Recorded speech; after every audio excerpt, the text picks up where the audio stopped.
Hi, Sahadev മുഷണയും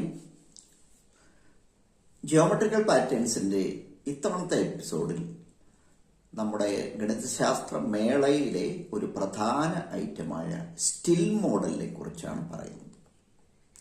still model LP, UP, high school, higher secondary school ഈ 4 വിഭാഗത്തിനും still model ഉണ്ട്. അപ്പോൾ LP തലത്തിൽ പഠിക്കുന്ന കുട്ടി 1 മുതൽ 4-ാം ക്ലാസ് വരെയുള്ള പാഠഭാഗങ്ങളുമായി ബന്ധപ്പെട്ട് വികസിപ്പിച്ച സ്റ്റിൽ മോഡലാണ് സാധാരണ അവതരിപ്പിക്കേണ്ടത്. UP തലത്തിലുള്ള കുട്ടിയാണെങ്കിൽ 5, 6, 7 ക്ലാസ്സുകളിൽ പഠിക്കാനുള്ള പാഠഭാഗവുമായി ബന്ധിപ്പിച്ചുകൊണ്ടുള്ള കാര്യങ്ങളാണ് അതിൽ പറയുന്നത്. ഹൈസ്കൂൾ ആണെങ്കിലും ഹയർ സെക്കൻഡറി വിഭാഗത്തിലാണെങ്കിലും അത് ആ രൂപത്തിൽ തന്നെയാണ് അവതരിപ്പിക്കേണ്ടത്. ഞാനിവിടെ പ്രധാനമായും LP, UP വിഭാഗത്തിലുള്ള സ്റ്റിൽ മോഡലുകളെ കുറിച്ചാണ് പറയുന്നത്. കാരണം അത് ചെറിയ കുട്ടികളാണ്. അപ്പോൾ അവർക്ക് സഹായകമാകുന്ന, അവരുടെ രക്ഷിതാക്കൾക്ക്, അവരുടെ ടീച്ചേഴ്സിന് സഹായകമാകുന്ന ഒരു വീഡിയോ ആണ് ഇത്തവണ ചെയ്യുന്നത്. അതായത് ഒരു സ്റ്റിൽ മോഡൽ നിർമ്മിക്കാൻ തുടങ്ങുമ്പോൾ അതിനു വേണ്ടിയുള്ള മുന്നൊരുക്കങ്ങൾ, അതിനു വേണ്ടിയുള്ള തയ്യാറെടുപ്പുകൾ എന്തൊക്കെയാണ് എന്നാണ് പറയുന്നത്. അത് മത്സരത്തിൽ ഏതാണ്ട് നമ്മൾ സ്കൂൾ തലത്തിൽ കുട്ടികളെ ചിലപ്പോൾ കണ്ടെത്തി കഴിഞ്ഞിട്ടുണ്ടാവും പല സ്ഥലത്തും. അങ്ങനെയാണെങ്കിൽ അവർ അടുത്ത തലത്തിൽ, സബ് ജില്ലാ തലത്തിൽ സ്കൂളിന് വേണ്ടിയാണ് മത്സരിക്കുന്നത്. അപ്പോൾ സ്കൂളിന് വേണ്ടി മത്സരിക്കുമ്പോൾ തീർച്ചയായും നിങ്ങളുടെ സംശയങ്ങളും നിങ്ങളുടെ പ്രയാസങ്ങളും ഒക്കെ ടീച്ചേഴ്സിനോട് പറഞ്ഞാൽ അവരതിനുള്ള പരിഹാരം പറഞ്ഞു തരും. സ്കൂൾ തലത്തിലുള്ള മത്സരമാണെങ്കിൽ സാധാരണഗതിയിൽ ടീച്ചർ കുട്ടീനെ സഹായിക്കരുതെന്നാണ് പറയുക. കാരണം എന്താ വെച്ചാൽ എല്ലാവരും, അതായത് സ്കൂളിലുള്ള കുട്ടികൾ പരസ്പരം മത്സരിക്കുന്നതായതുകൊണ്ട്, അടുത്ത ഘട്ടം നിങ്ങളുടെ സ്കൂളിനെ പ്രതിനിധീകരിച്ച് നിങ്ങൾ പോകുന്നതായതുകൊണ്ട് തീർച്ചയായും നിങ്ങളുടെ ടീച്ചേഴ്സ് നിങ്ങളെ സഹായിക്കും. അതാണ് ചെയ്യുന്നത്. യെസ്. ഇനി പ്രധാനമായും പലരുടെയും സംശയം, ഏതൊക്കെ മെറ്റീരിയൽസ് ഉപയോഗിക്കാം, ഏതൊക്കെ മെറ്റീരിയൽസ് ഉപയോഗിച്ചുകൂടാ. അപ്പോൾ ഇത് പറയാൻ, ആധികാരികമായി പറയാൻ പറ്റിയ ആള് ഞാനല്ല. കാരണം അതാത് സമയങ്ങളിൽ വിദ്യാഭ്യാസ വകുപ്പ് നിയമിക്കുന്ന, അത് ഏർപ്പെടുത്തുന്ന, അത് സബ് ജില്ലാ സെക്രട്ടറിമാർ ചെയ്യേണ്ടതാണ്. പക്ഷേ ഒരു കാര്യം, അവരൊരു തീരുമാനം എടുക്കുമ്പോൾ അത് സ്റ്റേറ്റ് തലത്തിൽ എല്ലാ സ്ഥലത്തും ഒരുപോലെ ബാധകമാകുന്നതായിരിക്കണം ചെയ്യേണ്ടത്.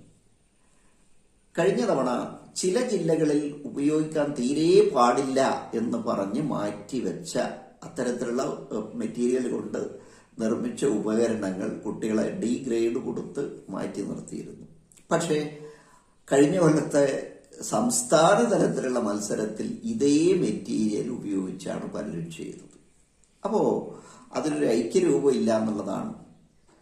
അപ്പോൾ എന്നോട് ചോദിച്ചു കഴിഞ്ഞാൽ ഇന്ന മെറ്റീരിയൽ ഉപയോഗിക്കാവോ എന്ന് ചോദിച്ചു കഴിഞ്ഞാൽ ഞാൻ നിസ്സഹായനാണ്. ആ സബ് ജില്ലാ സെക്രട്ടറി അല്ലെങ്കിൽ ആ ജില്ലയിലെ സെക്രട്ടറി എന്താണോ തീരുമാനിച്ചതെന്ന് എനിക്കറിയില്ല. അപ്പോൾ നിങ്ങളുടെ സബ് ജില്ലാ സെക്രട്ടറിമാരോടാണ് ഈ കാര്യം ചോദിക്കേണ്ടത്. അപ്പോൾ രക്ഷിതാക്കൾക്കോ കുട്ടികൾക്കോ സബ് ജില്ലാ സെക്രട്ടറി ആരാണ്, ജില്ലാ സെക്രട്ടറി ആരാണെന്നൊന്നും അറിയില്ല. അപ്പോൾ അതിനെ നിങ്ങളുടെ ടീച്ചേഴ്സിനെ തന്നെ സമീപിക്കുക. അപ്പോൾ അവരാണ് ഇന്ന മെറ്റീരിയൽസ് പറ്റും, ഇന്നത് പറ്റില്ല എന്ന് പറയേണ്ടത്. ഇനി നേരത്തെ തീരെ പറ്റാതിരുന്ന എന്തൊക്കെയാണ്? തെർമോകോൾ. ഒരു കാലത്ത് ഏറ്റവും കൂടുതലായിട്ട് ഉപയോഗിച്ചിരുന്നായിരുന്നു തെർമോകോൾ. ഇന്നത് ഉപയോഗിക്കാനേ പാടില്ല. അതിനു മുമ്പേ തന്നെ നിരോധിക്കേണ്ടതാണെന്ന് ഞാനൊക്കെ വളരെ വ്യക്തമായിട്ട് ശക്തമായിട്ടും അക്കാലത്ത് പറയുന്നുണ്ടായിരുന്നു. കാരണം നമ്മളൊരു മോഡൽ ഉണ്ടാക്കി കഴിഞ്ഞാൽ കുട്ടി അത് ഉണ്ടാക്കുന്നത് പഠിക്കാൻ വേണ്ടിയാണ്, കണക്ക് പഠിക്കാൻ വേണ്ടിയാണ്. ആ ഉപകരണം, ആ നിർമ്മിച്ച ഉൽപ്പന്നം തിരിച്ച് സ്കൂളിലേക്ക് എത്തണം, ക്ലാസ് റൂമിലേക്ക് എത്തണം, മറ്റു കുട്ടികൾ ഇത് കാണണം. ഇതുപയോഗിച്ച് എങ്ങനെയാണ് കണക്ക് പഠിക്കുന്നതെന്ന് ടീച്ചർ കുട്ടികൾക്ക് കാണിച്ചു കൊടുക്കണം. അതുപോലെ ഈ കുട്ടി ഈ കുട്ടി മറ്റു കുട്ടികൾക്ക് കാണിച്ചു കൊടുക്കണം. എന്ന് വെച്ചാൽ അതൊരു ടീച്ചിങ് എയ്ഡ് ആയിട്ട് തിരിച്ച് സ്കൂളിലേക്ക് എത്തുമ്പോഴാണ് അതിനൊരു പരിപൂർണത കിട്ടുന്നത്. തെർമോക്കോളിന്റെ കാലത്ത് പലപ്പോഴും ഞാൻ കണ്ടിട്ടുള്ളത് വളരെ വലിയ മോഡലൊക്കെ ഉണ്ടാക്കി ജഡ്ജസ് പോയി കഴിഞ്ഞ് അവിടുന്ന് ചവിട്ടി അങ്ങ് ഒടിച്ചു കളി. എന്താ വെച്ചാൽ വലിയ രൂപമൊന്നും ആ രൂപത്തിൽ തിരിച്ചു കൊണ്ടുപോകാനാവില്ല, വാഹനത്തിൽ വെച്ചിട്ടൊന്നും കൊണ്ടുപോകാനാവില്ല. അങ്ങനെ ചവിട്ടി നശിപ്പിക്കുന്ന ഞാൻ വളരെ വേദനയോടെ പലപ്പോഴും കണ്ടിട്ടുണ്ട്, ഇടപെടൽ നടത്തിയിട്ടുണ്ട്. ഒരിക്കലും ചെയ്യാൻ പാടില്ലാത്തതാണ്. നിങ്ങൾ ആ മോഡൽ നിങ്ങൾ ഉണ്ടാക്കിയ മോഡൽ, ആ ഉൽപ്പന്നം തിരിച്ച് നിങ്ങളുടെ വീട്ടിലേക്ക് എത്തിക്കണം, അവിടുന്ന് പിറ്റേ ദിവസം സ്കൂളിലേക്ക് എത്തിക്കണം, നിങ്ങളെ ക്ലാസ് റൂമിലേക്ക് എത്തിക്കണം, നിങ്ങൾക്ക് പഠിക്കാനുള്ള പാഠഭാഗങ്ങൾ അത് വെച്ച് വിശദീകരിക്കണം. തീർച്ചയായും ഒരു കുട്ടി സ്കൂളിന് വേണ്ടി ഇത്തരമൊരു മോഡൽ ഉണ്ടാക്കുമ്പോൾ ആ സ്കൂളിലുള്ള എല്ലാ കുട്ടികളും തീർച്ചയായും കണ്ടിരിക്കണം. അതിന് ഇത് തിരിച്ചെത്തിയേ മതിയാവും. അപ്പോൾ അങ്ങനെ ഒരു രീതിയാണ് നമുക്ക് വേണ്ടത്. അപ്പോൾ ചില മെറ്റീരിയൽ ഞാൻ നേരത്തെ പറഞ്ഞ പോലെ തെർമോക്കോൾ അതുകൊണ്ട് ഒരു തരത്തിലും ഉപയോഗിച്ചുകൂടാ. പണ്ടേ നിരോധിക്കേണ്ടതായിരുന്നു, ഇപ്പോഴെങ്കിലും നിരോധിച്ചതിന് വളരെ സന്തോഷം. അത് ഉപയോഗിക്കാനേ പാടില്ല. പിന്നീട് അതിനുശേഷം വന്നതായിരുന്നു നല്ല കളർഫുൾ ആയിട്ടുള്ള സൺബേക്ക് ബോർഡ്. അപ്പോൾ സൺബേക്ക് ബോർഡ് ഞാൻ ഇരിക്കുന്നതിന്റെ പിറകിൽ നിങ്ങൾ കാണുന്ന ആ ബ്ലൂ കളർ ആ ഷീറ്റ് സൺബേക്ക് ബോർഡാണ്. അതുകൊണ്ടൊരു ശല്യമുള്ളതായിട്ട് എനിക്ക് ഇതുവരെ തോന്നിയിട്ടില്ല. എനിക്ക് തോന്നുന്നു കോവിഡ് കാലത്താണ് തുടങ്ങിയത്. ആ സമയം മുതൽ ചുമരിൽ ഞാനത് ഫിറ്റ് ചെയ്തതാണ്. ഇതുവരെ എനിക്കൊരു ഉപദ്രവം അതുകൊണ്ട് ഉണ്ടായിട്ടില്ല. അതായത് ആ ശരിക്കും പച്ച നിറത്തിലുള്ള പെയിന്റ് ആയിരുന്നു അടിക്കേണ്ടിയിരുന്നു. ആ സമയത്ത് കോവിഡ് കാലമായതുകൊണ്ട് തന്നെ അത്തരത്തിൽ ആരെങ്കിലും വിളിക്കാനോ അല്ലെങ്കിൽ പെയിന്റ് വാങ്ങി അടിക്കാനോ പറ്റാത്തൊരു സാഹചര്യമായതുകൊണ്ട് എൻ്റെ കയ്യിലുണ്ടായിരുന്ന സൺബേക്ക് ബോർഡ്, സ്ട്രോ ബോർഡ് എന്നും പറയും, കാരണം അതിൻ്റെ ഉള്ളിൽ ഒരു സ്ട്രോ പോലെയാണ് ഹോളുണ്ടാകും. അത് ഞാൻ അന്ന് ഫിറ്റ് ചെയ്തതാണ്. ഇതിപ്പോ 5-6 കൊല്ലം കഴിഞ്ഞു. ഒരു ഉപദ്രവവും എനിക്കുണ്ടായിട്ടില്ല. പക്ഷേ ഈ സാധനവും ഇപ്പോൾ നിരോധിച്ചിട്ടാണ്. ഇതിന്റെ പ്രത്യേകത എന്താ വെച്ചാൽ ഇത് പല കളറിലും കിട്ടും. നല്ല ഗംഭീരമായിട്ട് മോഡൽ ഉണ്ടാക്കാൻ കുട്ടികൾക്ക് കഴിഞ്ഞിട്ടുണ്ട്. നല്ല വലുപ്പത്തിൽ, നല്ല കട്ടിയുള്ള ബോർഡാണെങ്കിൽ നല്ല വലുപ്പത്തിൽ മോഡൽ ഉണ്ടാക്കാം. അപ്പോ ഇപ്പോഴിതും ഉപയോഗിക്കാൻ പറ്റില്ല. അപ്പോൾ സൺബേക്ക് ബോർഡ് പറ്റില്ല, തെർമോക്കോൾ പറ്റില്ല. പിന്നെയുള്ളത് ഫോം ബോർഡായിരുന്നു. ഫോം ബോർഡിന്റെ കാര്യമാണ് ഞാൻ നേരത്തെ പറഞ്ഞത്. അത് ചിലർക്ക് പറ്റും, ചിലർക്ക് പറ്റില്ല. കഴിഞ്ഞ കൊല്ലം അങ്ങനെയായിരുന്നു. ചില സ്ഥലത്ത് ഓക്കെയാണ്, ചില സ്ഥലത്ത് ഓക്കെ അല്ല. ഇവിടെയാണ് മാറ്റം വരേണ്ടത്. ഓക്കെ അല്ലെങ്കിൽ ഒരു സ്ഥലത്തും പാടില്ല, ഓക്കെ ആണെങ്കിൽ എല്ലാ സ്ഥലത്തും അത് ഉപയോഗിക്കാൻ പറ്റണം. ഓക്കെ. അപ്പോ ഇത്തവണ എന്താണ് സ്ഥിതി എന്നറിയില്ല. എന്തായാലും ഞാൻ പറഞ്ഞു കൊടുക്കുന്നവരോട് അതും ഉപയോഗിക്കേണ്ടെന്ന് തന്നെയാ പറയാ. കാരണം അതിൽ കഴിഞ്ഞ പ്രാവശ്യം ചെയ്ത കുട്ടികൾ അവസാന നിമിഷം വളരെ സങ്കടപ്പെട്ട് കരഞ്ഞുകൊണ്ടാണ് അവിടുന്ന് പോകുന്നത്. ഞങ്ങളെ വാല്യൂ ചെയ്തില്ല, ഞങ്ങളെ മാറ്റി നിർത്തി കളഞ്ഞെന്നാണ് വയനാട്ടിൽ നിന്ന്, പ്രത്യേകിച്ചും വയനാട് ജില്ലയിലായിരുന്നു അത് സംഭവിച്ചത്. അപ്പോൾ ആ കുട്ടികൾ മാത്രമല്ല, കുട്ടികളെ രക്ഷിതാക്കളും ടീച്ചേഴ്സും ഒക്കെ വളരെ പ്രയാസപ്പെട്ടിട്ടാണ് അന്ന് ആ സ്ഥലത്ത് നിന്ന് മടങ്ങിയത്. അതിന്റെ രസം എന്താ വെച്ചാൽ അവിടുന്ന് പോയ കുട്ടികൾ, അതായത് ഇതല്ലാത്ത മെറ്റീരിയൽ ഉപയോഗിച്ച് സ്റ്റേറ്റ് തലത്ത് പോയ കുട്ടികൾ അവിടെ കാണുന്നത് ഇതിന്റെ ഒരു വിപ്ലവമാണ്. എന്ന് വെച്ചാൽ അവിടെ സ്റ്റേറ്റ് തലത്തിൽ ഈ ഫോം ബോർഡ് ഉപയോഗിച്ചിട്ടാണ് എല്ലാവരും ചെയ്തത്. അത് വാല്യൂ ചെയ്തിട്ടുണ്ട്, കുഴപ്പമില്ല. അവിടെ അത് കുഴപ്പമില്ല, അവിടെയാണ് പ്രശ്നം വരുന്നത്. ഇനി മറ്റൊന്നാണ്, ഈ ഫോം ബോർഡ് ആയാലും ഞാനിപ്പോൾ അതിന് പകരം ഉപയോഗിക്കുന്നത് കാർഡ് ഷീറ്റാണ്. പേപ്പറിലേക്ക് തിരിച്ചു വന്ന് നമ്മൾ മുമ്പൊക്കെ കാർഡ്ബോർഡ്, ആ കാക്കി നിറത്തിലുള്ള പോലീസുകാരെ യൂണിഫോമിന്റെ ഒക്കെ നിറമുള്ള കാക്കി നിറത്തിലുള്ള കാർഡ്ബോർഡ് എന്ന് പറഞ്ഞ ഒരു ബോർഡായിരുന്നു. പക്ഷെ അതിനുള്ള പ്രശ്നം എന്താ വെച്ചാൽ അത് കുട്ടികൾക്ക് എളുപ്പം മുറിക്കാൻ പറ്റില്ല എന്നുള്ളതാണ്. കൃത്യമായി അളവിൽ കൃത്യമായിട്ട് മുറിച്ചെടുക്കാൻ വലിയ ബുദ്ധിമുട്ടാകും. പിന്നെ എന്താ ഉപയോഗിക്കാൻ പറ്റുക? നമ്മൾ നേരത്തെ പറഞ്ഞ ചാർട്ട് പേപ്പറിലൊക്കെ, അതായത് ജിയോമെട്രിക്കൽ ചാർട്ട്, നമ്പർ ചാർട്ടൊക്കെ എഴുതാൻ ഉപയോഗിക്കുന്ന ആ കട്ടിയുള്ള കാർഡ് ഷീറ്റ്, അത് GSM 300-നോ 300-300ന്റെ മേലെയോ ആയിരിക്കണം അതിന്റെ തിക്നെസ്. എന്ന് വെച്ചാൽ ആ പേപ്പറിന്റെ തിക്നെസിന്റെ ആ അളവാണ് പറയുന്നത്. GSM 300-ഓ അതിൽ കൂടുതലുള്ളതോ ആയ ഷീറ്റ് ആയിരിക്കണം. അത് പിന്നെ ചാർട്ടിന്റെ സൈസിൽ തന്നെ വേണമെന്നില്ല, വലുതാണെങ്കിലും. അതായത് എൻ്റെ ജില്ല കോഴിക്കോടാണ്. കോഴിക്കോട് സിറ്റിയിൽ തന്നെ പല സ്ഥലങ്ങളിലും അതിന്റെ വലിയ സൈസ്, ചാർട്ടിനേക്കാളും വലിയ വലുപ്പമുള്ള സൈസ് കിട്ടുന്നുണ്ട്. അത് കളറിലും വ്യത്യസ്ത കളറിലും ഒക്കെ കിട്ടും.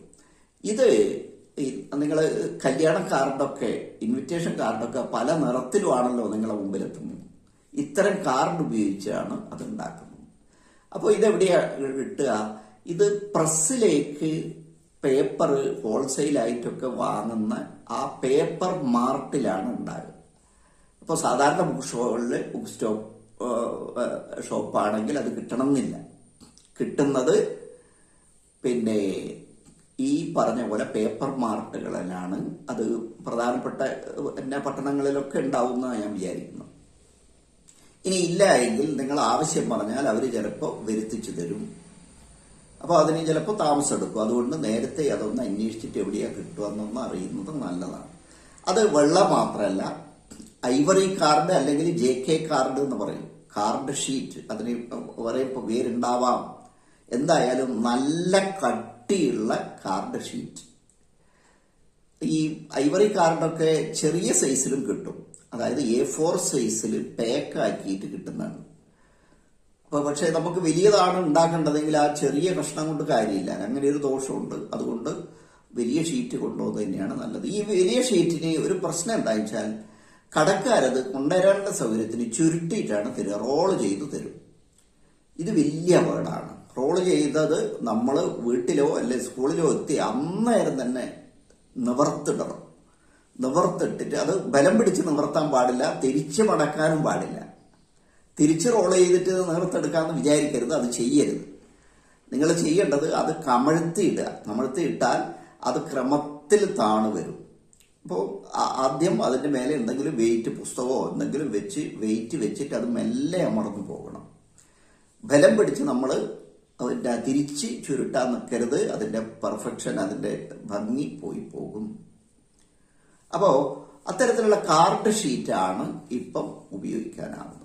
അത് പല കളറിൽ കിട്ടും, നല്ല കളറിലൊക്കെ കിട്ടുന്നുണ്ട്. പക്ഷെ അതിനുള്ള ഒരു ദോഷം എന്താ വെച്ചാൽ ആ കളർ ചെറിയൊരു നനവുണ്ടെങ്കിൽ, വേർപ്പ് പോലും ഉണ്ടെങ്കിൽ അത് കുട്ടികളുടെ കയ്യിലൊക്കെ ഡ്രസ്സിലൊക്കെ ആവും. പക്ഷെ നമുക്ക് വേറെ നിവൃത്തിയില്ല. പ്ലാസ്റ്റിക് ആണെങ്കിൽ ഇങ്ങനെ എന്നെ കളറൊന്നും ഇളകി പോരില്ല. പ്ലാസ്റ്റിക് പാടില്ല, അതുകൊണ്ട് പോട്ടെ. അതുപോലെ നല്ല കളർഫുൾ ആയിട്ടുള്ള റിജിഡ് പ്ലാസ്റ്റിക് ഷീറ്റ് മുമ്പ് പിന്നെ മോഡലിലൊക്കെ ഉപയോഗിച്ചിരുന്നു. അത് പ്ലാസ്റ്റിക് ആയതുകൊണ്ട് അത് ഉപയോഗിക്കാൻ പാടില്ല, ഒഴിവായി.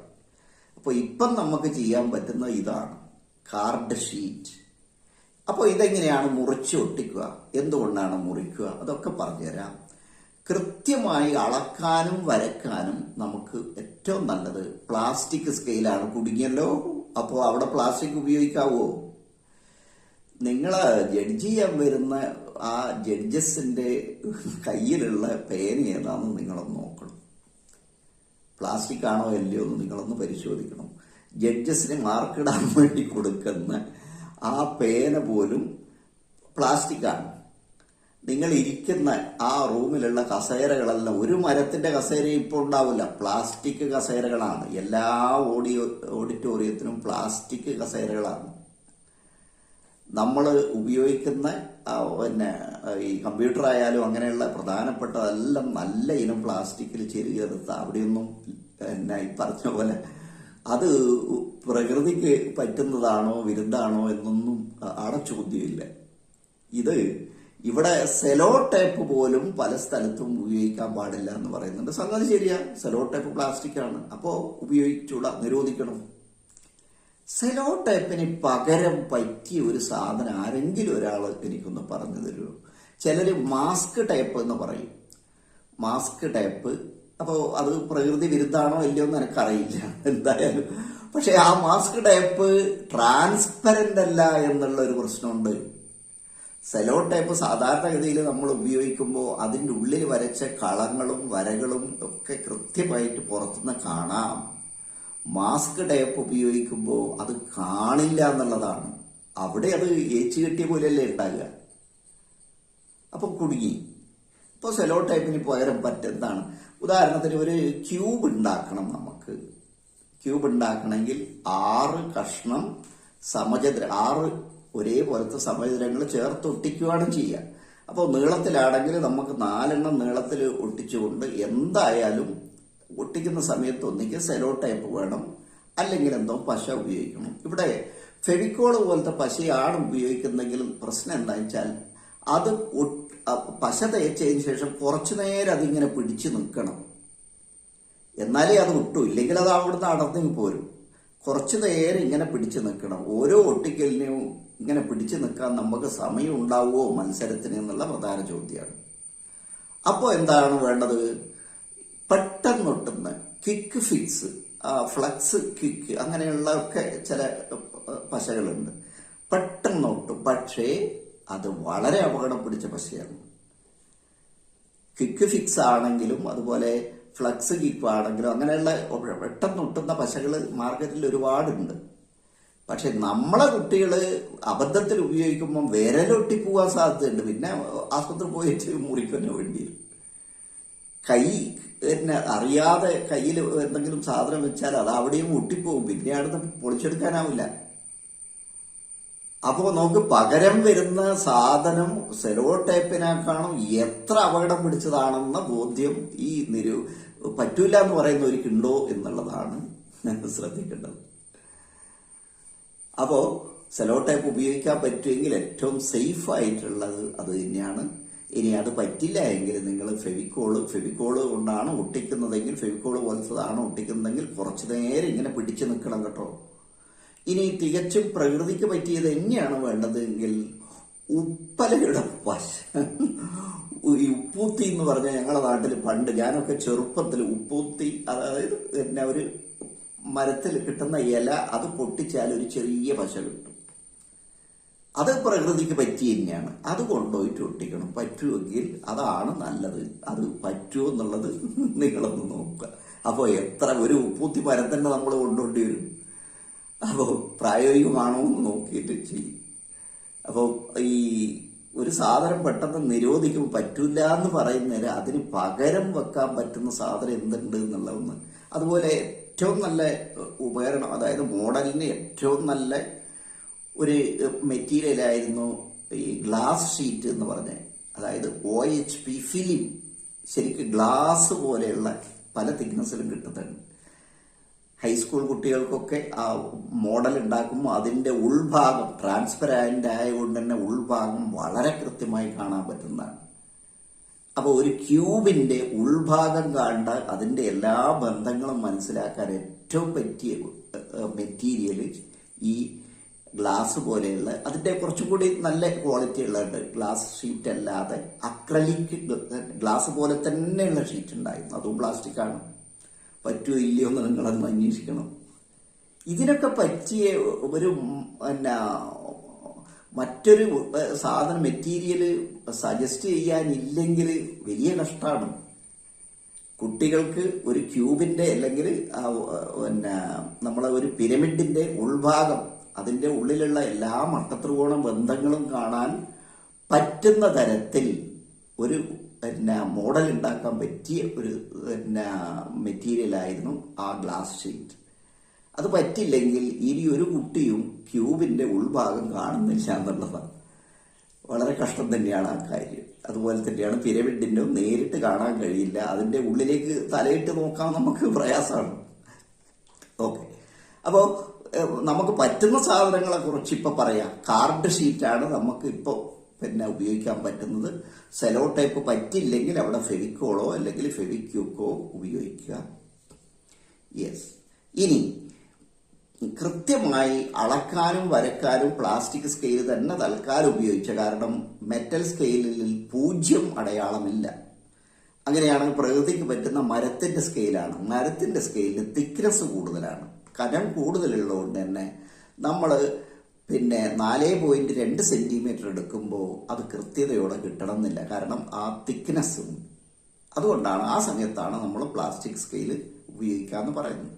മറ്റൊന്ന്, മെറ്റൽ സ്കെയിലിന്റെ അറ്റത്ത് 0 ഇല്ല എന്നുള്ളത് കൊണ്ട് നിങ്ങൾ മെറ്റൽ സ്കെയില് അളക്കാനും വരക്കാനും ഉപയോഗിക്കരുത്. പക്ഷേ നമുക്ക് മുറിക്കാൻ മെറ്റൽ സ്കെയിൽ നിർബന്ധമായിട്ടും വേണം. മെറ്റൽ സ്കെയിൽ ഉപയോഗിച്ചാണ് കത്തി വെച്ച് മുറിക്കുന്നത്. അത് അപ്പോൾ പ്ലാസ്റ്റിക് സ്കെയിൽ ഉപയോഗിക്കരുത്. കത്തി വെച്ച് മുറിക്കുമ്പോൾ പ്ലാസ്റ്റിക് സ്കെയിൽ ഉപയോഗിച്ചാൽ സ്കെയിൽ മുറിഞ്ഞു പോകും, സ്കെയിലിൽ മുറി വരും.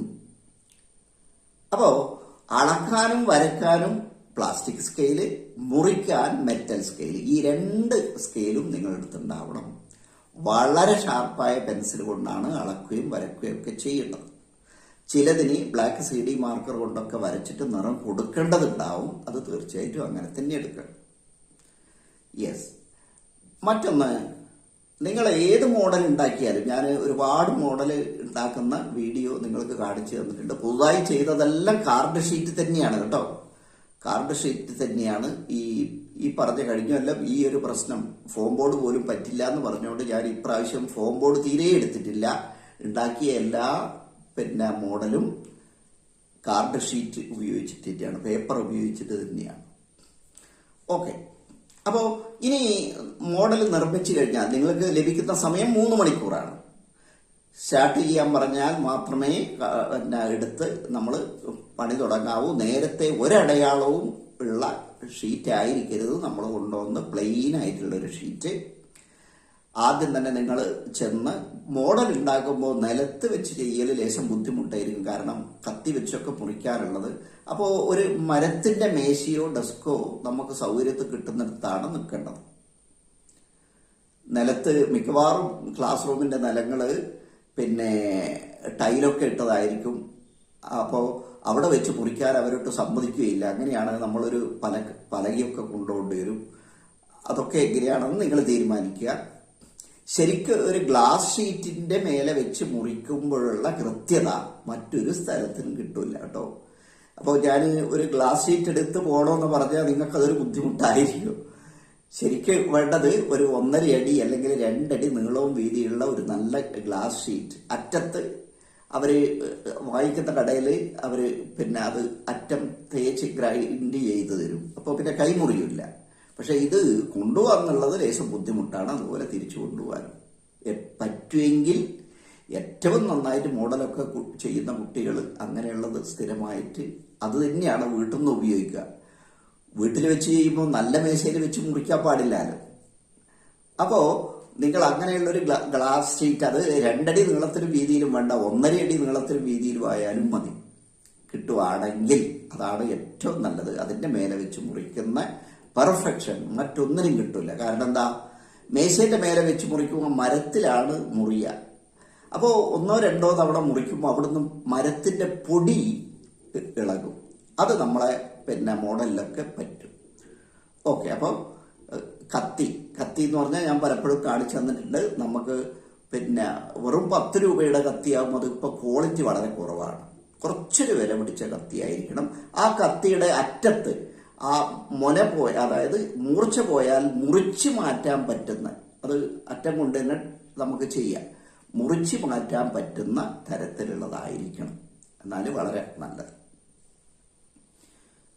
അപ്പോൾ മെറ്റൽ സ്കെയിൽ പറഞ്ഞ്, പ്ലാസ്റ്റിക് സ്കെയിൽ പറഞ്ഞ്, ഉപയോഗിക്കുന്ന കത്തി പറഞ്ഞ്, നമ്മൾ വലത് കൈയാണ് മിക്കവാറും കുട്ടികൾ വലത് കൈ കൊണ്ടാണല്ലോ ചെയ്യുക. അങ്ങനെയാണെങ്കിൽ വലത് ഭാഗത്ത് വെളിച്ചം വരുന്ന രൂപത്തിലാണ് നിങ്ങൾ നിൽക്കുന്നത്.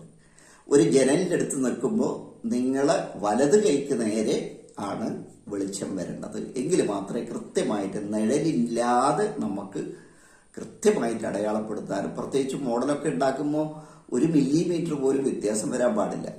അപ്പോൾ ഒരു 3 ത്രികോണങ്ങൾ എടുത്ത് നമ്മളുടെ ഒരു ത്രികോണ സ്തൂപി ഉണ്ടാക്കുന്നതാണെങ്കിൽ ആ 3 മൂലയും കൃത്യമായിട്ട് മേലെ വന്ന് ഒരേ പോയിന്റിൽ നിൽക്കണമെങ്കിൽ 1 മില്ലിമീറ്റർ പോലും വ്യത്യാസം വരാൻ പാടില്ല. അപ്പോൾ ഉണ്ടാക്കുന്ന ഓരോ ഉൽപ്പന്നവും വളരെ കൃത്യതയോടെ ഉണ്ടാക്കണമെങ്കിലാണ് ഞാൻ പറഞ്ഞത് അടിയിൽ ഗ്ലാസ് ഷീറ്റ് ആയിരിക്കണം. മെറ്റൽ സ്കെയിലിന് ഒരു പ്രശ്നമുണ്ട്. മെറ്റൽ സ്കെയിലിന്റെ അടിവശം വളരെ നൈസാണ്. അപ്പോൾ ശക്തിയായി മുറിക്കുമ്പോൾ തെന്നിപ്പോവാനുള്ള സാധ്യതയുണ്ട്. അതുകൊണ്ട് നിങ്ങൾ ചെയ്യേണ്ടത് എന്താ വെച്ചാൽ ഈ മെറ്റൽ സ്കെയിലിന്റെ അടിവശത്ത് ഫെവിക്കോൾ പോലത്തെ എന്തെങ്കിലും പശ തയ്ച്ചതിന് ശേഷം ആ സ്കെയിലിന്റെ വീതിയേക്കാൾ ഒരു 1/2 സെന്റിമീറ്റർ കുറഞ്ഞ് ഒരു റിബൺ പോലെ ഒരു ചാർട്ട് പേപ്പറിന്റെ അല്ലെങ്കിൽ കാർഡ് ഷീറ്റിന്റെ കഷ്ണം മുറിക്കുക. അപ്പോൾ ആ വീതിയുടെ 1/2 സെന്റിമീറ്റർ കുറഞ്ഞെന്ന് പറഞ്ഞാൽ സാധാരണഗതിയിൽ ഒരു മെറ്റൽ സ്കെയിലിന്റെ വീതി 3 സെന്റിമീറ്റർ ആയിരിക്കും. അപ്പോൾ 3 സെന്റിമീറ്റർ തന്നെ മുറിച്ചാൽ അറ്റത്ത് ഈ പേപ്പറിന്റെ കഷ്ണം കാണും. അറ്റത്ത് കാണാൻ പാടില്ല.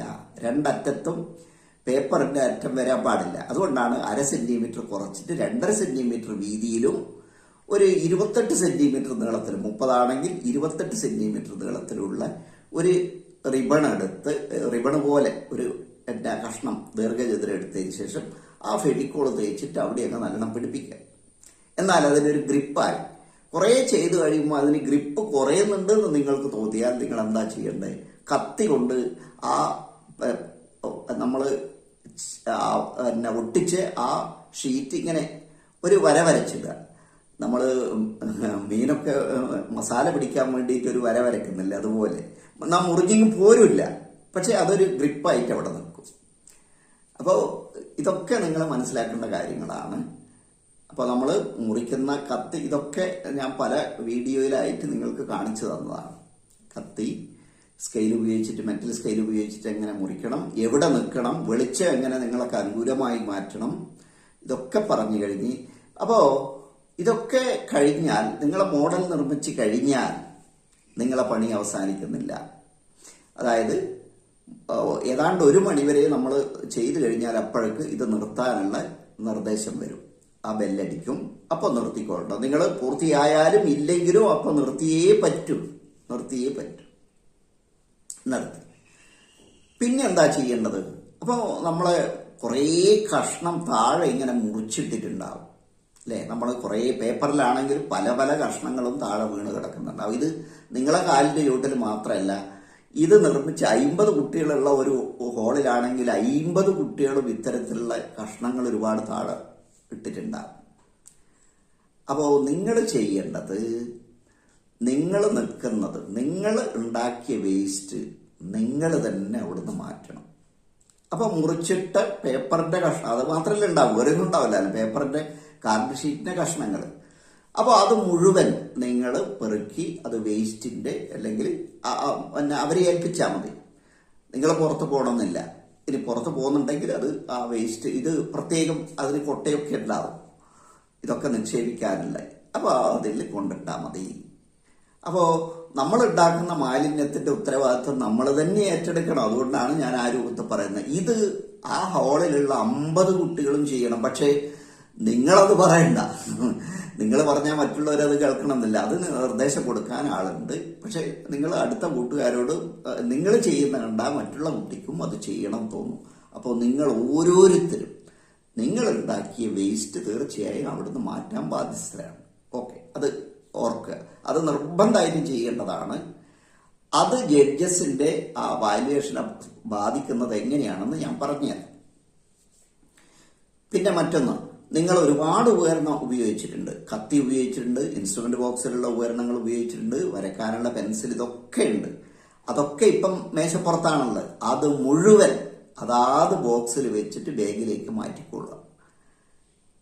അപ്പോൾ മേശപ്പുറത്ത് ആ നമ്മൾ ഉണ്ടാക്കിയ മോഡൽ മാത്രം മതി.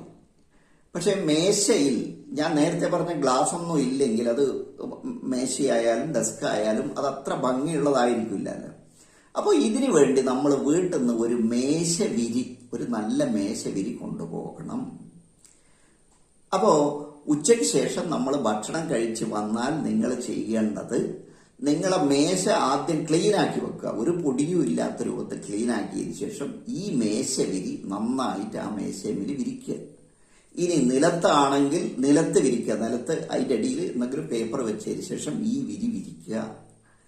അതിൻ്റെ മേലെ നിങ്ങൾ ഉണ്ടാക്കിയ മോഡൽ ഭംഗിയായിട്ട് വെക്കുക. അവിടെ ഒരു നീളമുള്ള പെൻസിലോ അല്ലെങ്കിൽ ഒരു സ്കെയിലോ മാത്രം അവിടെ വെക്കുക. വേറൊരു സാധനം അവിടെ വെക്കരുത്. പിന്നെ ഈ റൈറ്റപ്പ് എന്ന് പറഞ്ഞ സാധനം ഉണ്ടെങ്കിൽ അത് അതിൻ്റെ ഒരു കോപ്പി നിങ്ങൾ ഉണ്ടെങ്കിൽ കയ്യിൽ വെക്കുക, അല്ലെങ്കിൽ അത് രജിസ്ട്രേഷൻ സമയത്ത് കൊടുത്തു കഴിഞ്ഞിട്ടുണ്ടാവും, വേണമെന്നില്ല, അത് അവരെ കയ്യിലുണ്ടാവും. അപ്പോൾ ഈ മേശപ്പുറത്ത് മറ്റൊരു വേസ്റ്റും ഉണ്ടാകാൻ പാടില്ല, മുറിച്ചിട്ട കഷ്ണം ഉണ്ടാകാൻ പാടില്ല, നിങ്ങൾ ഉപയോഗിച്ച പെന്നോ പെൻസിലോ കത്തിയോ മുള്ളോ സെലോ ടൈപ്പോ പശയോ ഒന്നും ഉണ്ടാവാൻ പാടില്ല. എല്ലാം മാറ്റിയിട്ടാണ് നമ്മളിപ്പോൾ ടേബിൾ ക്ലീൻ ആക്കി വെച്ചതിന് ശേഷമാണ് ഒരു മേശവിരി, നമ്മൾ കൊണ്ടുപോയ മേശവിരി വിരിക്കുന്നത്, അതിൻ്റെ മേലെ ഭംഗിയായിട്ട് ഡിസ്പ്ലേ ചെയ്യുന്നു. അപ്പോൾ ജഡ്ജസ് വരുമ്പോൾ കാണും എന്താ വെച്ചാൽ, ഞാൻ നേരത്തെ പറഞ്ഞതിലേക്ക് വരികയാണ്, മറ്റുള്ള കുട്ടികളെല്ലാം ചിലപ്പോൾ ആ മുറിച്ചിട്ട വേസ്റ്റിൽ നിന്നിട്ട് തന്നെയാണ് പറയുന്നുണ്ടാവുക, പ്രസന്റേഷൻ നടത്തുന്നുണ്ടാവുക. അതുപോലെ ഇതിനു വേണ്ടി പിന്നെ കത്തി, സ്കെയില്, പിന്നെ പെന്ന്, പെൻസില് എല്ലാം മേശപ്പുറത്ത് നിരത്തി വെച്ചിട്ടുണ്ടാവും. അപ്പോൾ അവിടെയെല്ലാം പോയിട്ട് വരുന്ന ജഡ്ജസ് നിങ്ങളുടെ അടുത്ത് എത്തുമ്പോൾ പെട്ടെന്ന് കാണുമെന്ന് പറഞ്ഞാൽ വളരെ നീറ്റായ ഒരു സ്ഥലവും വളരെ നന്നായിട്ട് ഡിസ്പ്ലേ ചെയ്ത് നിൽക്കുന്ന കുട്ടിയാണ്. അപ്പോൾ അവരെ ചിരിച്ചുകൊണ്ട് അവരെ ആദ്യം അവരെ അഭിവാദ്യം ചെയ്തുകൊണ്ട് നമസ്കാരം പറഞ്ഞുകൊണ്ട് അവർ വന്നാൽ ഉടനെ നമ്മൾ പ്രസന്റേഷൻ തുടങ്ങുകയാണ്. ജഡ്ജസ് ചോദിക്കുന്ന കാത്തു നിൽക്കരുത്, ഇതെന്തെന്നാ അല്ലെങ്കിൽ പറഞ്ഞോന്ന് അവർ പറയാൻ നിൽക്കരുത്. ജഡ്ജസ് നിങ്ങളടുത്ത് വന്നാൽ നിങ്ങളെയാണ് വാല്യൂ ചെയ്യാൻ വന്നത് എന്ന് ബോധ്യമായാൽ ഉടനെ അവരെ ഒന്ന് അഭിവാദ്യം ചെയ്തുകൊണ്ട് നമ്മൾ പറയാനുള്ള കാര്യങ്ങൾ പറയും. പറയാനുള്ള കാര്യങ്ങൾ എന്ന് പറഞ്ഞാൽ എന്നാ, എനിക്ക് പഠിക്കാനുള്ള പാഠഭാഗങ്ങളുമായി ബന്ധപ്പെട്ടിട്ടാണ് ഞാൻ ഈ മോഡൽ ഉണ്ടാക്കിയെന്ന് അവരെ ബോധ്യപ്പെടുത്തണം. അപ്പോൾ ഒരു UP തലത്തിലുള്ള കുട്ടിയാണെങ്കിൽ അവിടെ എന്തെല്ലാം വരും, ഒരു കഷ്ണം മുറിച്ചിട്ടുണ്ട്, ഒരു ചതുരം മുറിച്ചിട്ടുണ്ടെങ്കിൽ ആ ചതുരത്തിന്റെ നീളവും വീതിയും കൃത്യമായിട്ട് പറയാൻ പറ്റണം, അതിന്റെ ഏരിയ പറയാൻ പറ്റണം, പെരിമീറ്റർ പറയാൻ പറ്റണം. ഒരു ട്രയാങ്കിൾ ആണ് മുറിച്ച് വെച്ചെങ്കിൽ ആ ട്രയാങ്കിളിന്റെ കോണളവ് പറയാൻ പറ്റണം, ഏത് തരം ട്രയാങ്കിൾ ആണ് അവിടെ വെച്ചതെന്ന് പറയാൻ പറ്റണം. അപ്പോൾ ഇതൊക്കെ വളരെ കൃത്യമായി, നമ്മൾക്കറിയാത്ത ഒരു സാധനം അതിലുണ്ടാവരുത്, അതാണ്, നമ്മൾക്കറിയാത്ത ഒരു സാധനം അവിടെ ഉണ്ടാവരുത്. മറ്റൊന്ന്, ഈ ഉണ്ടാക്കിയ മോഡലിനോട് നമുക്കൊരു ബഹുമാനം വേണം, വരുന്ന ജഡ്ജസിനോടൊരു ബഹുമാനം വേണം. അതിന് ഒരു ഉദാഹരണം ഞാൻ പറഞ്ഞുതരാം. ഞാൻ മുമ്പ് ഇപ്പോഴും ജഡ്ജ്മെന്റിന് പോകാറില്ല, ഒരു 5-6 കൊല്ലം മുമ്പുള്ള ഒരു അനുഭവമാണ് പറയുന്നത്. അന്ന് ഞാൻ ഒരു UP തലത്തിലുള്ള ഒരു മോഡൽ എന്നെ പരിശോധിക്കുന്ന ആ ഒരു ഗ്രൂപ്പിൽ ഞാനും ഉണ്ടായിരുന്നു. അപ്പോൾ കുട്ടി തെർമോക്കോൾ, അന്ന് തെർമോക്കോളിന്റെ കാലമാണ്, തെർമോക്കോളിൽ വലിയ സാധനങ്ങളൊക്കെ മുറിച്ച് വെച്ചിട്ടുണ്ട്. ഞാൻ ചോദിച്ച ആ അടിയിൽ വെച്ച് ആ ഷീറ്റിന്റെ നീളം എത്രയാണ്, വീതി എത്രയാണ്. അപ്പോൾ അവന് ഏതാണെന്ന് ചോദിച്ച് എങ്ങനെയാണെന്ന് വെച്ചാൽ കാലുകൊണ്ട് തട്ടിയിട്ട്, അതായത് അവന്റെ വലത് കാലെടുത്തിട്ട് അതിൽ ചവിട്ടി നിന്നിട്ട് ഇതാണോ ചോദിക്കുന്നതെന്നാ എന്നോട് ചോദിച്ചു. അപ്പോൾ അവനുണ്ടാക്കിയ മോഡലിനോട് അവനുള്ള ബഹുമാനം അത്രയേ ഉള്ളൂ. മാർക്ക് അപ്പോൾ തന്നെ വീണു, കൂടുതലൊന്നും അവനോട് ചോദിക്കേണ്ടി വന്നില്ല. ചുരുക്കി പറഞ്ഞാൽ ഓനെ അതിന്റെ നീളം അറിഞ്ഞൂടാ, വീതി അറിഞ്ഞൂടാ, എന്തോ ഒരു മുറിച്ചിട്ട് ഒരു ചതുരം പോലെ ഉണ്ടാക്കി, ഒരു സാധനം അറിഞ്ഞൂടാ. അതും അവന്റെ മനോഭാവമാണ്. ആ കുട്ടി അത് കാലുകൊണ്ട് തൊട്ടിട്ടാണ് എന്നോട് ചോദിക്കുന്ന ഇതോ ഒന്ന്.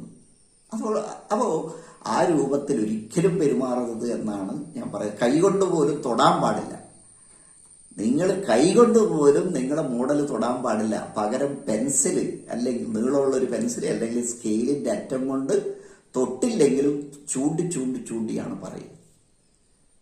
അപ്പോൾ നമ്മൾ ഉണ്ടാക്കിയ സാധനം നമുക്ക് വളരെ വില പിടിച്ചതാണ്. അത് വരുന്നവർക്ക് ബോധ്യപ്പെടണമെങ്കിൽ അതിനോടുള്ള നമ്മളെ മനോഭാവവും അവർ കാണും.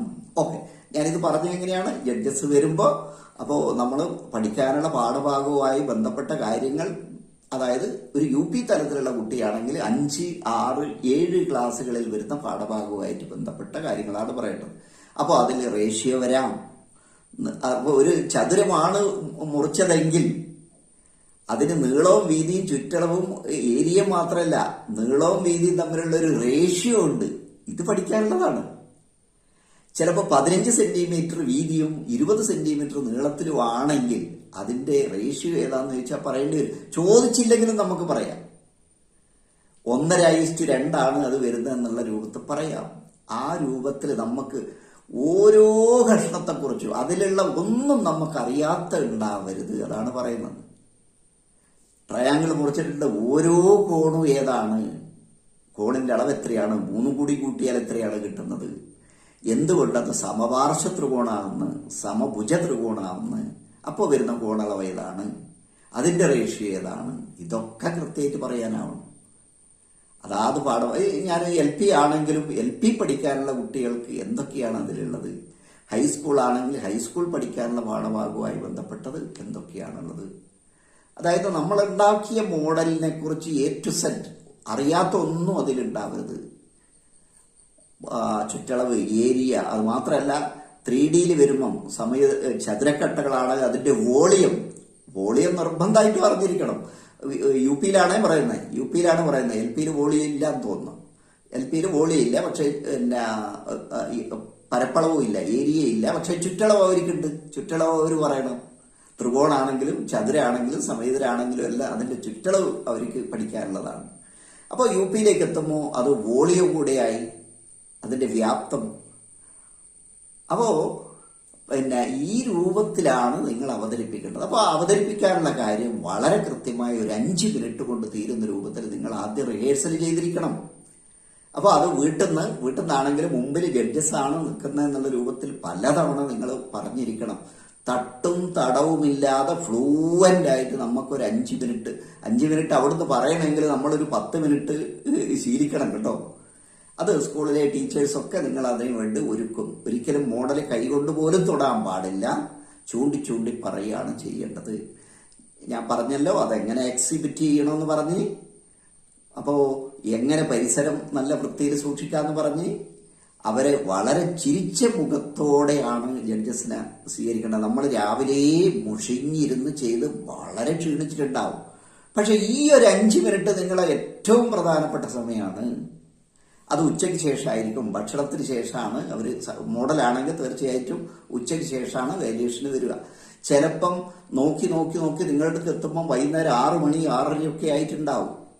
അപ്പോൾ മറ്റുള്ള കുട്ടികളൊക്കെ പോകാനുള്ള തയ്യാറ് കുറേ പേര് പോയിട്ടുണ്ടാവും. അയ്യൊരു വേവലാതി ഒന്നും നിങ്ങളെ മുഖത്തുണ്ടാകരുത്. അവർ വരുന്ന സമയത്ത് സന്തോഷത്തോടുകൂടി അവരെ സ്വീകരിച്ചുകൊണ്ട് ഫ്ലൂവന്റ് ആയിട്ട് പറയുന്നതിനിടക്ക് അവർ തടസ്സപ്പെടുത്തിക്കൊണ്ട് ചില ചോദ്യങ്ങൾ ചോദിക്കും. ആ ചോദ്യത്തിന് ഉത്തരം പറയാം. വീണ്ടും നമ്മൾ എവിടെയാണോ നിർത്തിയേ അവിടുന്ന്. ഒന്നുകൂടെ ഓർക്കുക, ജഡ്ജസ് നിങ്ങളെ മുമ്പിൽ വരുന്നത് നിങ്ങൾ പറയുന്നത് കേൾക്കാനാണ്, അല്ലാണ്ട് നിങ്ങളോട് ചോദ്യം ചോദിക്കാനല്ല. എന്നോട് ചോദ്യം ചോദിച്ചില്ല എന്ന് ഒരിക്കലും ഒരു കുട്ടി പറയരുത്. നിങ്ങളോട് ചോദ്യം ചോദിക്കാനല്ല വരുന്നത്, നിങ്ങൾ പറയുന്നത് കേൾക്കാനാണ് വരുന്നത്. അപ്പോ അവരെത്തിക്കഴിഞ്ഞാൽ പിന്നെ നിങ്ങളെ സമയമാണ് എന്നുള്ള രൂപത്തിൽ നിങ്ങളത് തുടങ്ങിക്കൊള്ളണം. നിങ്ങളോട് ചോദിച്ചതിന് മാത്രമേ ഉത്തരം പറയൂ എന്ന് പറഞ്ഞാൽ നിങ്ങളെ പരിഗണിക്കൂല.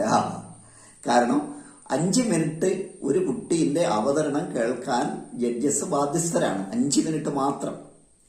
ചിലത് വളരെ രസത്തിൽ നല്ല രസമായിട്ട് പോകുന്നുണ്ട്, കൂടുതൽ കാര്യങ്ങൾ പറയുന്നുണ്ട്. ആ കുട്ടിക്ക് 5 അല്ല 10 മിനിറ്റും കിട്ടും.